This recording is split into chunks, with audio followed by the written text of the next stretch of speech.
தமிழக காங்கிரஸ் கட்சியிலிருந்து விலகிய ஜி.கே. வாசன் புதிய கட்சிக்கான பணிகளில் தீவிர முனைப்பு காட்டி வருகிறார். இன்று இளைஞர் காங்கிரஸ் நிர்வாகிகளை சந்தித்து ஆலோசனை நடத்தவுள்ளார். இது குறித்த கூடுதல் தகவல்களை தருகிறார் எமது செய்தியாளர் பாஸ்கரன். பாஸ்கர், சொல்லுங்க, ஜி.கே. வாசன் இளைஞர் காங்கிரசாரை இன்று சந்திக்க இருக்கிறாரு. இதுல ஏதேனும் முக்கியத்துவம் இருக்கா? காங்கிரஸ் கட்சிக்காரர்களை தன்வசப்படுத்த ஜி.கே. வாசன் தலைமையிலான புதிய கட்சிக்கும் தமிழக காங்கிரஸ் கமிட்டியுடைய தலைவர் இ.வி.கே. இளங்கோவனுக்கும் போட்டி நிலவுவதே சொல்லலாம்.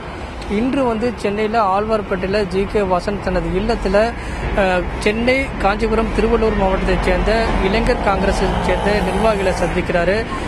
நேற்று டெல்லியில் தமிழக காங்கிரஸ் கமிட்டி தலைவர் இ.வி.கே. இளங்கோவன் உட்பட 10 முக்கிய தலைவர்கள், ப. சிதம்பரம், திருநாவுக்கரசு, தங்கபாலு உள்ளிட்ட 10 முக்கிய தலைவர்கள் சோனியா காந்தியை சந்தித்து பேசினார்கள். துணைத் தலைவர் ராகுல் காந்தியும் சந்தித்து பேசினார்கள். அப்போது மாவட்டம், தாலுகா, கிராம அளவில் காங்கிரஸ் கட்சியை பலப்படுத்தும் நடவடிக்கையில் ஈடுபட வேண்டும் என்று காங்கிரஸ் கட்சி தலைவர் சோனியா காந்தி அறிவுரை வழங்கினார். இந்த நிலையில் ஜி.கே. வாசன் காங்கிரஸ் கட்சியைச் சேர்ந்த மாவட்ட நிர்வாகிகளை சந்திக்கிறது முக்கியத்துவம் வாய்ந்ததாக கருதப்படுகிறது.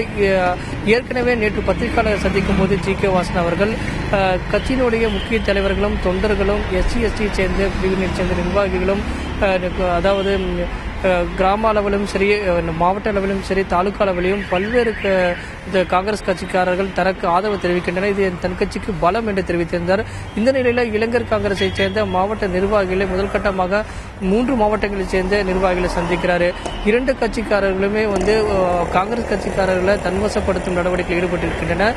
இந்த நிலையில் ஏற்கனவே 3ஆம் தேதி ஜி.கே. வாசன் காங்கிரஸ் கட்சியிலிருந்து விலகி புதிய கட்சிக்கான அறிவிப்பை வெளியிட்டிருந்தாலும் எந்த தேதியில் மாநாடு நடைபெறுகிறது, கட்சியினுடைய பெயர் என்பதில் தாமதம் நிலவி வருகிறது.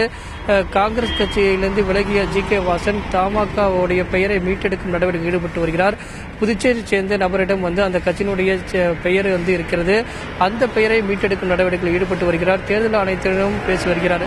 இந்த நிலையில் விரைவில் ஜி.கே. வாசன் புதிய கட்சிக்கான பெயரை அறிவிப்பார், மாநாட்டுக்கான தேதியை அறிவிப்பார்.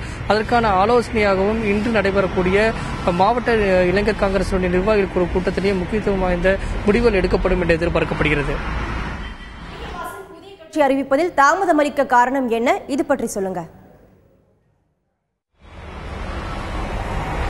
கடந்த 3ஆம் தேதி காங்கிரஸ் கட்சியிலிருந்து விளங்கிய ஜி.கே. வாசன் புதிய கட்சியை திருச்சியில் அறிவிப்பேன் என்ற அறிவிப்பை வெளியிட்டிருந்தார்.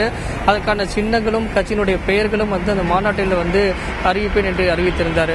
இந்த நிலையில் ஏற்கனவே 2002ஆம் ஆண்டு தமாகவுடைய பெயரை காங்கிரஸில் இணைத்த ஜி.கே. வாசன் தேர்தல் ஆணையத்திடம் அந்த பெயரை ஒப்படைத்தார். தமாக தமிழ் மாநில காங்கிரஸ் இந்த பெயரை தற்போது மீட்டெடுக்கும் நடவடிக்கையில் தான் ஜி.கே. வாசன் ஈடுபட்டு வருகிறார். இதற்காகத்தான் மாநாட்டோட தேதியை அறிவிப்பதில் காலதாமதம் ஏற்பட்டு வருகிறது.